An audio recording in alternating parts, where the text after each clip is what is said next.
Stop. I can't take it anymore. Oh, I do the live ones too. Yes, I know. I saw your act in the theater. You're really quite good. Quite a certain harmful habit.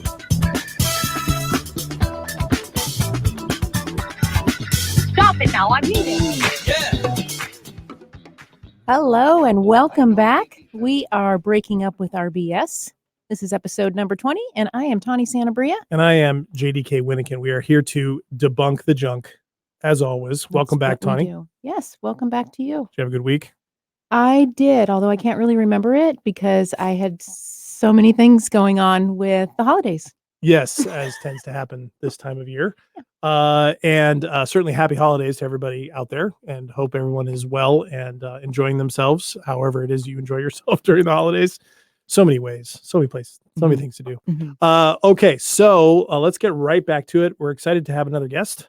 We have a dad. We've been looking for a dad for so long, and we found one. We found a dad. Actually, he found us. Yes, he found us. Yes. So we've had a lot of moms on the show. We've had 3 moms now talking about parenting. Now we get to hear from a dad and a grandfather, as it turns out. But we're here from a dad. And so we'd like to welcome Troy to the show. Hello.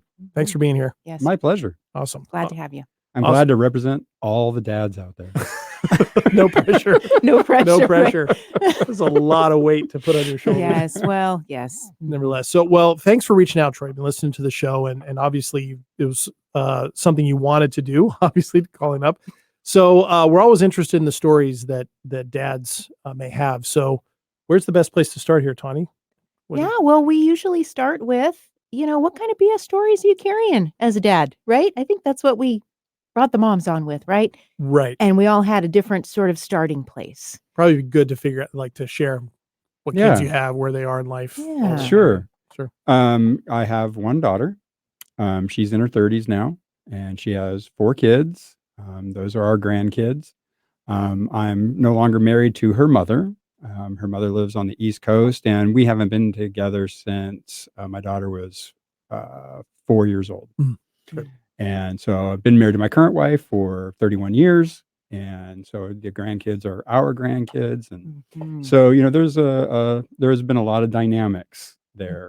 I bet. My daughter was raised on the East Coast for many years. She came out and joined my wife and I, her stepmother, when she was 14 years old, and she's been out here ever since. But that was a tough transition. Yes. I'm curious about, did you go into being a dad with, that was a lot of years ago, and I might not remember if somebody were asking me that question, but maybe you will. Did you go into that with some stories already about how you were to be a dad?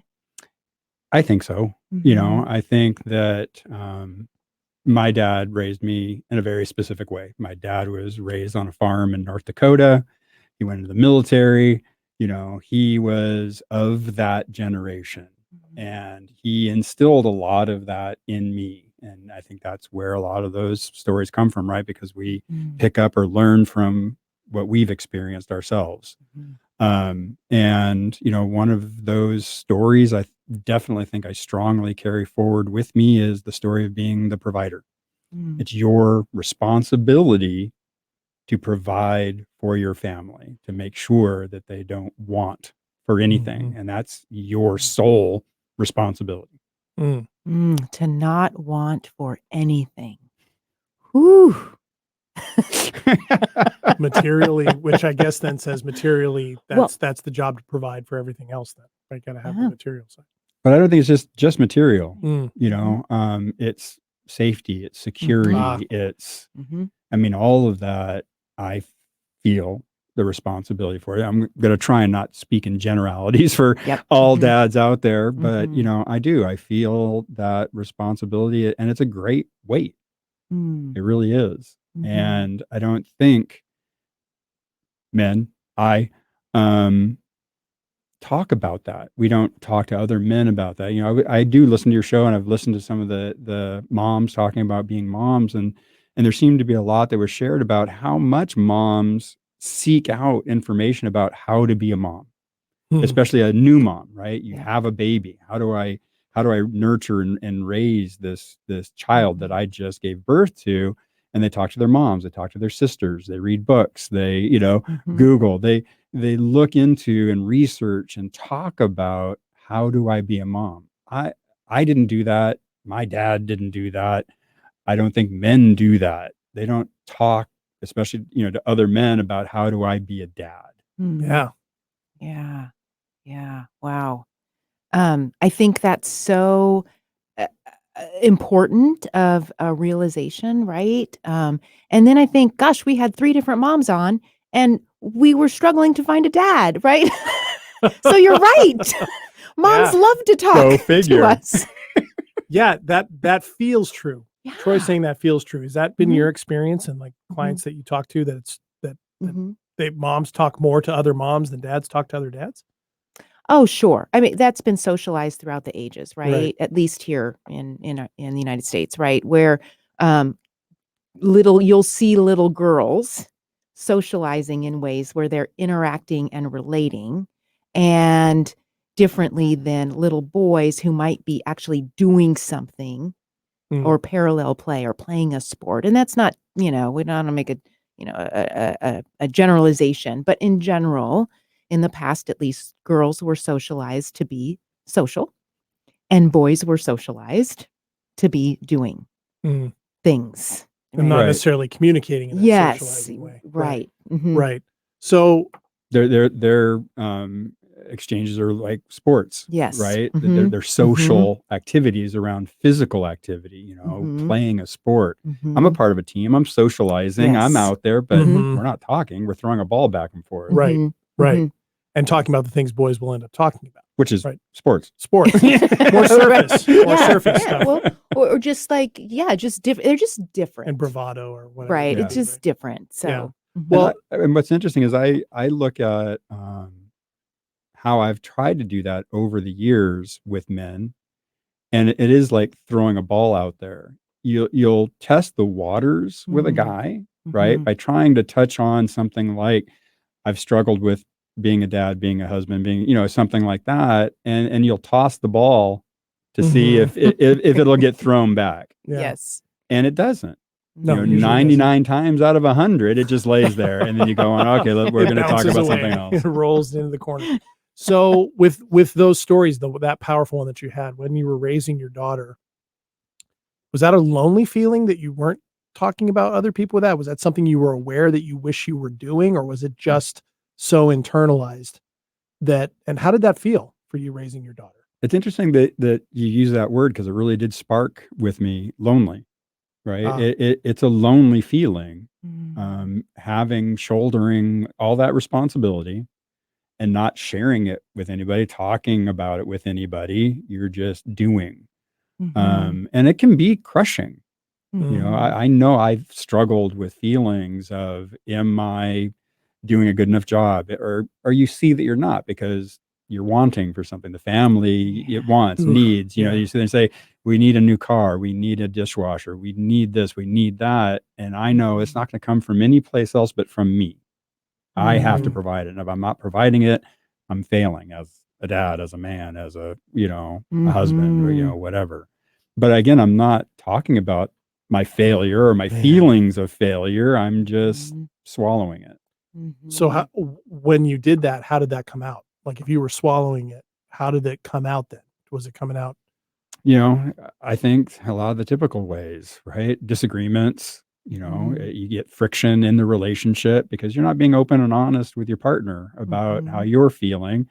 And, I dabbled in screenwriting for many, many years. And one of the things, we learn is that when the couple has the fight, they have the fight about the spaghetti being too salty.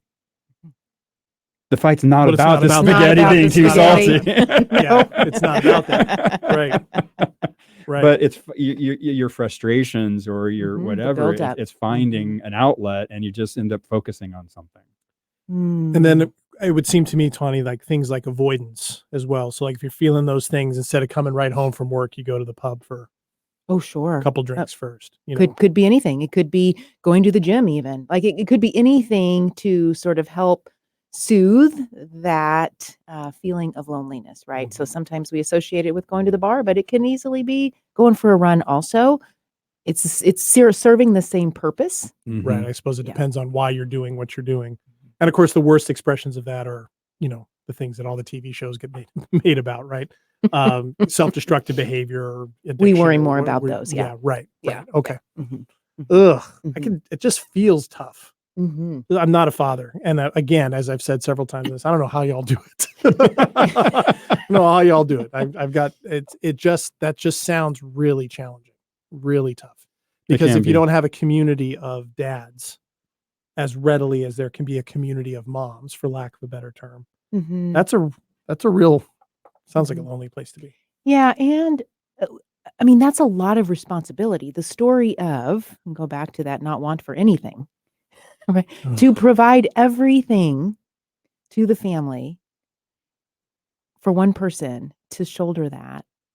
That's a pretty big weight, no matter how you slice it, no matter who you're talking to about it, no matter who validates and doesn't. And then you slap on the lonely part on Yeah. top of that. Mm. Mhm. Mhm. And it's quite a catch-22 as well, because the stereotype story, I think, is that then the spouse has complaints because the dad's never around. Mhm. And there's that story of he's not helping. He's not, I'm here with the kids all day doing laundry, and he just comes home and has a beer and goes to bed. Or, he comes home late, or, whatever. And there's that friction, but the dad is doing that not because they want to, not because they're like, hey, this is how I want to live my life, but it's because of that responsibility of, I have to do this. Right. Right. And the partner's lonely too. Like, both partners are Yes. lonely in Right. that, right? Right. Absolutely. And shouldering the responsibilities on their own, and not talking about them. Right. Which is why the fight's not about the spaghetti being too salty. Right. Right. Right. Because Right. it comes from that, Right. from Right. that space. So that just feels like a really powerful story, and a difficult one if you don't see it to even know that you can break up with it. So how do you break up with that BS story? Well, first of all, we want our stories about our responsibilities to be pretty realistic, right? So whenever we set ourselves up for something that's completely unreasonable and outside of our hands, really, we're going to have moments of struggle, more Mhm. struggle than probably that what we need. Because the Right. expectation's too Oh, high. the expectation's way too high. Right? I have to provide everything. So if Right. the standard is everything, the second it's needed, Mhm. you're going to end up with a lot of that angst and feeling less than and all that. Absolutely, and just the weight of that, like, so for how many years am I gonna have to provide that?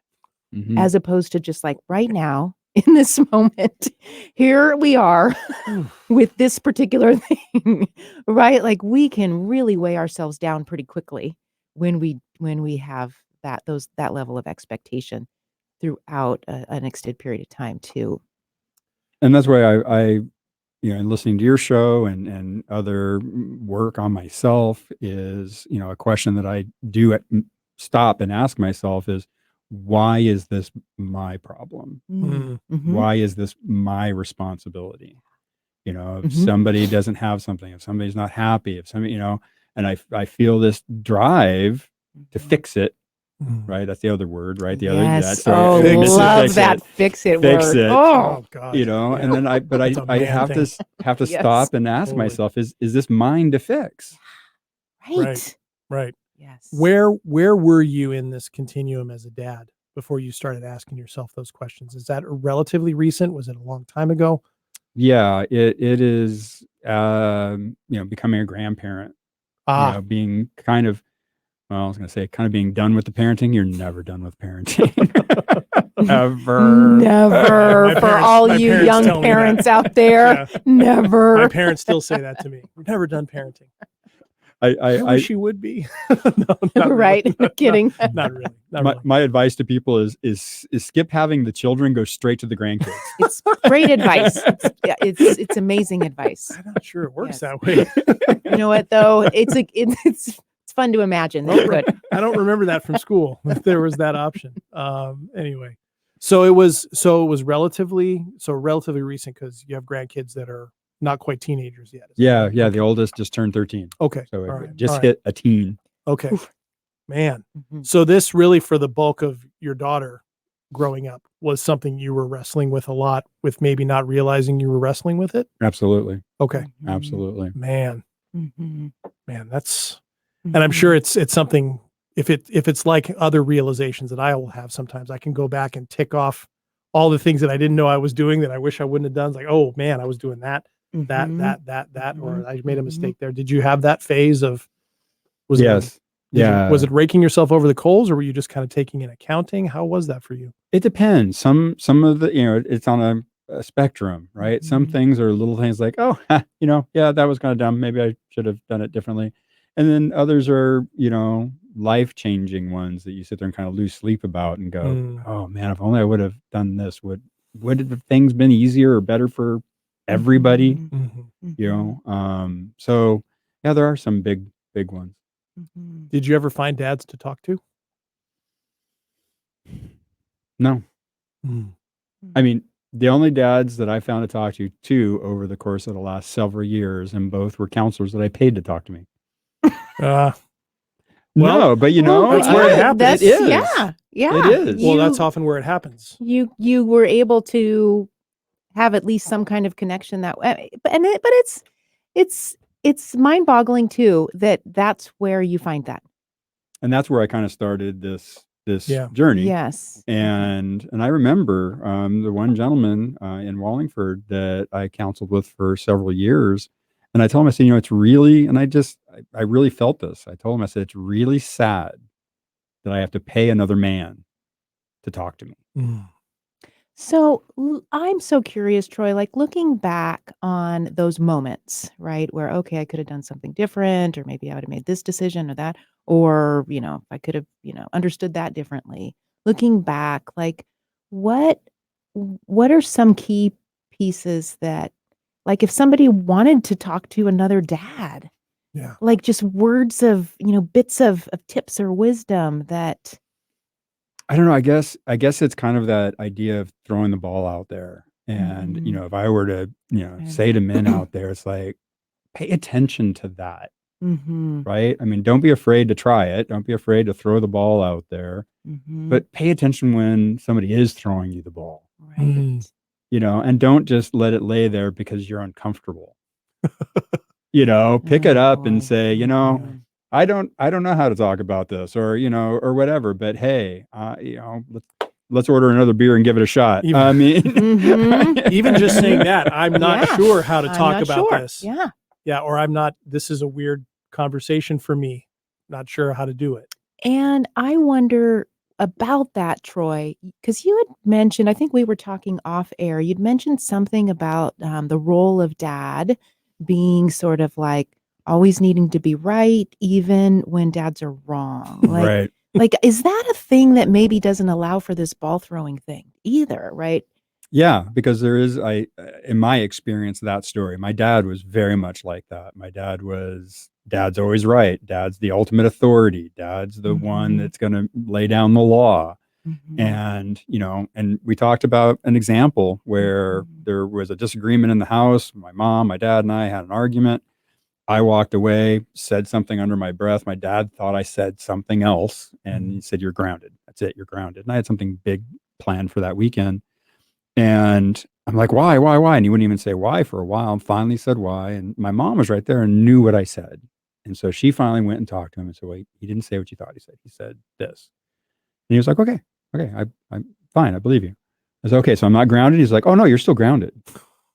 Oh man. Because I said so. And, it didn't have anything to do with fairness. But I think that the responsibility, again, that's kind of on our shoulders as a dad, and a dad always being right and always being the ultimate authority, there's again a lot of pressure and a lot of anxiety to get it right, right? But there's also that it's also a shield, because it doesn't matter what I say. If I say it, it's right. Yeah, potentially. Yeah. And then that potentially in a situation like that that's a recipe for just constant disconnect. And right, if you're not even doing any reflection on it. Right. Right. It's just because you don't need, if everything's right, why do you need to reflect? Right. And yeah, disconnection is what results. Yeah. Yeah. My dad actually had that t-shirt that said, I thought I was wrong once, but I was mistaken. My grandfather used to wear hats that said stuff like that too. So, Oh, man, boy. But Wow. it's a lot of pressure again, though. If you're telling yourself the story that as the Mhm. dad, as the Mhm. husband, as the man of the house, I'm always right. Mhm. That's a lot of pressure to be right, Mhm. to get it right. Mhm. Yeah. Yeah. And and you're just like throwing things at the wind. Right. Right. Because again, I'm not reaching out to somebody and I'm saying, hey, this is an issue that's come up in my house. Mhm. It's something I need to deal with, again, because it's my responsibility to deal with it. Right. And I'm always right. And so if I want to get this right, what's your experience been? Or, have you had this come up? And, so that I can get Mhm. information, so then I can turn around and hopefully make the right call, say the right thing, do the right Mhm. thing. Mhm. Yeah. Mhm. Well, that brings us right back to what we always talk about on this show is in order to connect with other people, one has to connect with oneself to even know that that's actually an issue that you want help with. Mhm. Mhm. So what it sounds like is that for a lot of men who are fathers, that could be the beginning of the problem is connecting with oneself over these issues and then knowing how to connect with another man about it. And yes, 100% agree. And if you're a father and you're there's any kind of confusion in your house, you might want to talk to somebody. I'm just saying, right? Because being a father, being a parent is challenging. Right. Just by its very nature, no matter how well connected you are with yourself and others, Yes, right? yes. So if you believe it's going super smooth, That's another story you're telling yourself. yes, Just Just based on saying. what you know, it's Just- going smooth. It's just what saying. you don't know that, right. Right. Okay. And the other thing is that if you can't find that person in your life socially, Mhm. it's totally fine. It's totally acceptable. It's totally okay Mhm. to go pay a jet man to talk to you. I mean, Yeah. I thought it was really beneficial, and I think it Mhm. really Yes. helped me a Mhm. lot, Mhm. and it was really enjoyable. I mean, it felt so good to be able to talk about this stuff and Mhm. get it off my Mhm. chest Mhm. and get the feedback, get the bounce Yep. back. Mhm. And so if you can't find it naturally, Oh, and go get it Mhm. artificially. no, and I think it's true for men in general. I know I'm not a father, but I had to take a similar route to learn how to connect with men and have intimate conversations around difficult emotional things and to know how to do that. I had to go to a professional, same reason, same thing. Mhm. I just did. It wasn't a way that I didn't learn how to do that growing up. Mhm. And so I think it actually is pretty common that, I mean, if you asked a lot of men, they'd say, yep, if they got there, where did it start? Probably with talking to a professional about something. Right. That's it. So it's Probably. not a bad place. I mean, and particularly if you Mhm. feel the need to really connect on these things, you feel like there's something missing, seems like a really good place to go. And then Mhm. they can hopefully get some direction on Mhm. other things. But Yeah, I'm thinking about all of the dads I've talked to in the last 6 months Mhm. and just number 1, wondering if I was qualified. To talk because you're not a dad. Yes, I gotta reflect on that. But yeah, just a similar sort of a similar theme Mhm. of really trying to get it right Yeah. and just feeling super lonely in the process. Yeah. Yeah. Mhm. And I think that's what drives a lot of men, especially historically and again, stereotypically, right? Drinking problems, all Mhm. these other issues. And I Mhm. think it often stems from just trying to relieve that, self-medicate, Mhm. Yeah. evaluate Or and from escape. a lonely Yeah. place. Or escape. Yeah. And unfortunately that's how some people deal with it. Mhm. Mhm. Yeah. Well, there's a lot of things mixed up in that too, because there's so Mhm. many that, we've talked about societal messages for moms, Mhm. plenty of societal messages for dads Plenty. Mhm. and for men in general, how Mhm. men are supposed to be, how they're not supposed to be, how they're supposed to show up in a relationship, whether that's with a partner or as a parent. Mhm. There's a lot of stuff out there competing for what we should be doing, right? Those bullshoulds. Bullshoulds. Lots that of we talk, bullshits. that we talk about. Okay. Yeah. Wow. Okay. Well, I think it would be great, Troy, if you'd be willing to come back, continue this conversation. I know we'd like to talk more about, I can tell Tawny's got still a bunch of questions.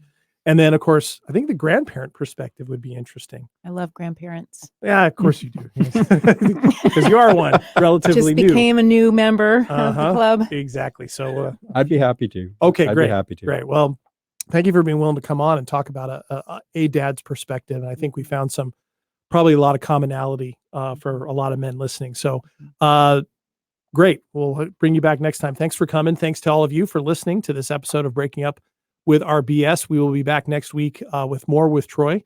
Tawny, you got anything for anybody to do between now and then? Like I always say, just notice Those BS stories, whatever they might be about. Mm-hmm. Awesome. Well, thanks for joining us, everyone. We will see you next week. Awesome. How you all feel tonight?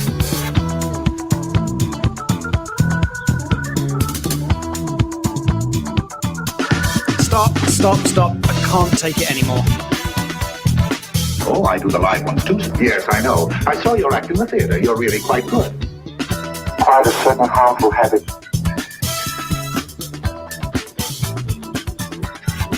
Stop it now, I'm leaving. I don't think he felt anything after the crash. Un second, Janillo.